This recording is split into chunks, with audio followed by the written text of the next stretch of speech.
ఏలూరు జిల్లా జంగారెడ్డిగూడెం శ్రీనివాసపురం రోడ్డులో గత 6 నెలలుగా షాపులు అద్దెకు తీసుకుని చిన్న చిరు వ్యాపారాలు చేస్తూ జీవనం సాగిస్తున్న వారిపై రోడ్డు విస్తరణ అంటూ మున్సిపాలిటీ అధికారులు ఎటువంటి హెచ్చరిక నోటీసులు జారీ చేయకుండా షాపులు జేసీబీ యంత్రాలతో కూల్చేస్తున్నారని వాపోయారు. రోడ్డు విస్తరణ పేరు చెప్పి ఆ రోజు నుంచి ఈ రోజు వరకు ఎటువంటి కొలతలు చేపట్టలేదని, మా జీవన ఆధారాన్ని దెబ్బ కొట్టారని విలపించారు. షాపులో ఉన్న ఫర్నిచర్, ఫ్రిడ్జ్లు, వ్యాపారానికి సంబంధించిన వస్తువులు పాడైపోయాయని తమకు న్యాయం చేయాలంటూ బాధితులు వేడుకుంటున్నారు.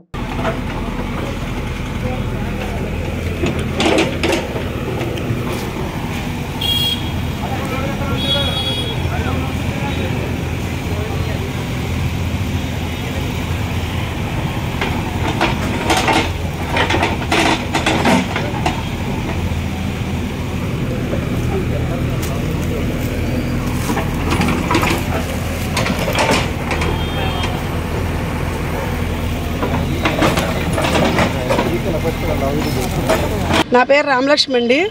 ఈ జంగారెడ్డిగూడెం గ్రామంలో శ్రీనివాసపురం రోడ్లో మేము షాపు తీసుకున్నామండి. కానీ మాకు తెలియకుండానే షాపులు కూల్చేసి మా సరుకు అంతా నాశనం అయిపోయిందండి. పురుగులు పట్టేసి ఉన్నాయి, సరుకు అంతా వేస్ట్ అయిపోయింది. మరి మాకు మా జీవనాధారం ఏంటో మాకు అర్థం కావట్లేదు. కనీసం మీరు ఖాళీ చేయండి అని కూడా మాకు ముందుగా కూడా ఒక మాట మాకు చెప్పలేదండి. మరి మేము ఊరేళ్ళున్నాము, ఊరేళ్ళకుండా ఈ షాపులన్నీ చికాకు చేసేసారు. మరి మా షాపు సరుకులన్నీ వేస్ట్ అయిపోయినాయి. మాకు వ్యాపారాలు లేక మేము ఇలా ఖాళీగా కూర్చున్నామండి. ఇప్పుడు మా పరిస్థితి ఏంటో కూడా అర్థం కావట్లేదు. మేము 3-4 లక్షల రూపాయలు వడ్డీకి తీసుకొచ్చి వడ్డీలు కడుతున్నాము ఏంటి. మేము డబ్బు లేక లోన్ తీసుకున్నామండి. ఆ లోన్ వాళ్ళు లోన్ కట్టాలి. మరి ఆ లోన్ వాళ్ళు కూడా ఫోన్లు చేస్తున్నారు. ఇప్పుడు మా పరిస్థితి ఏంటో కూడా మాకు అర్థం కావట్లేదండి. మరి మీరే మాకు తగిన న్యాయం చేయాలని కోరుకుంటున్నానండి.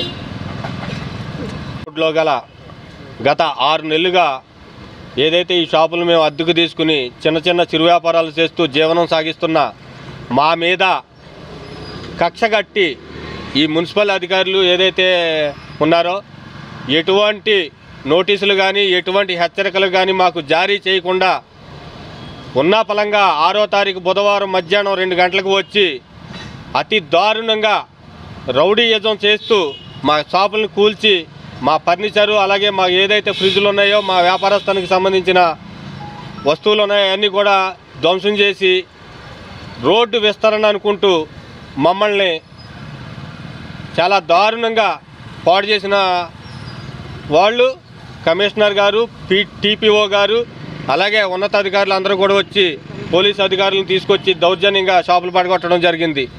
ఇది ఏమిటంటే రోడ్డు విస్తరణ అన్నారు. ఆ రోజు నుంచి ఈ రోజు వరకు కూడా ఎటువంటి చర్యలు కానీ లేకపోతే ఎటువంటి కొలతలు కానీ లేకపోతే ఎటువంటి కూల్చడాలు కానీ జరగలేదు. ఇదంతా మా మీద కక్షగట్టి మా జీవనాధారం మీద దెబ్బ కొట్టిన పరిస్థితులు చూస్తున్నాం. కానీ మేము రోడ్డు విస్తరణ కోసం మీరు ఏదైతే కూల్చారో దానికి మేము పూర్తిగా సహకారం అందిస్తాం. కానీ మీరు కక్షపూరితంగా చేశారు. మాకు న్యాయం జరగాలి. ఎందుకంటే మేము వడ్డీలకు తెచ్చుకుని ఈరోజు ఈ షాపులు నిర్మించుకున్నాం. కానీ మమ్మల్ని ఈరోజు మా కుటుంబాలని మమ్మల్ని కూడా మీరు రోడ్డు మీదకి లాగారు. మా పరిస్థితి ఏంటో మాకు అర్థం కావట్లేదు. రోజు రోజుకి వడ్డీలు పెరుగుతున్నాయి, వ్యాపారం లేదు, మేము అలా ఖాళీగా ఉన్నాం. దయచేసి ఉన్నతాధికారులు అందరూ కూడా దృష్టిలో ఉంచుకుని మాకు న్యాయం జరగాలని కోరుకుంటున్నాం.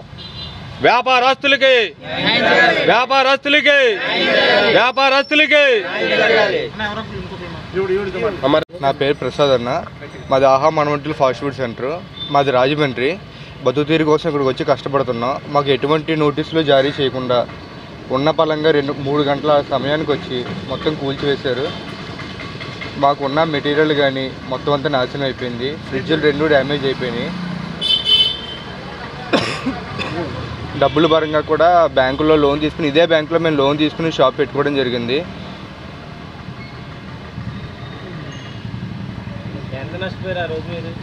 సుమారుగా 15,000 దాకా నష్టపోయాం. బ్యాంకుల్లో లోన్ ఒక 2 లక్షలు తీసుకొచ్చాం బయట నుంచి. ఫ్రిడ్జ్లు 2 డ్యామేజ్ అయిపోయింది, గ్యాస్ ట్యాంకులు పగిలిపోయి.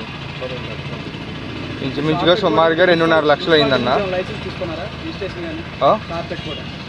తీసుకున్నాం ఉన్న లైసెన్స్ కూడా ఉంది, అన్నీ ఉన్నాయన్న.